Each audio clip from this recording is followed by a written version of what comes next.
আপুর নামটা একটু জানবো। আমার নাম শতধা বড়ুয়া। মেলায় এসেছে? মেলায় এসেছি অনেকদিন পর, ঘুরছি। মেলায় এসে যদি একটা গিফট পান কেমন লাগবে? গিফট ভালোই লাগবে, খারাপ কি গিফট পেতে সবারই ভালো লাগে। দুইটি প্রশ্ন করব, দুইটি প্রশ্নের সহজ উত্তর দিতে পারলে gift কি আপনার? আচ্ছা, বাংলা নববর্ষ পয়লা বৈশাখ চালু করেছিলেন কে?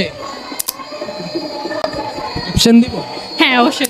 লক্ষণ সেন, ইলিয়াস সাহা, সম্রাট আকবর, বিজয় সেন। লক্ষণ সেন। চিন্তা করে বলছেন?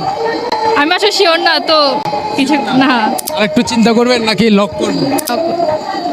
সম্রাট আকবর। সম্রাট আকবর। বাংলা নববর্ষর প্রধান অনুষ্ঠানের নাম কি? পয়লা নববর্ষ, বৈশাখী মেলা। বৈশাখী মেলা। কংগ্রাচুলেশনস, ওনার দুইটি উত্তরই সঠিক হয়েছে। উনি পাচ্ছেন সেল কেয়ারের সৌজন্যে একটা আকর্ষণীয় গিফট। জিতলেন হাঁটতে হাঁটতে, কেমন লাগে? ভালো লাগছে অবশ্যই, আমি এটা এক্সপেক্ট করিনি, অবশ্যই আনএক্সপেক্টেড জিনিস, তো ভালো তো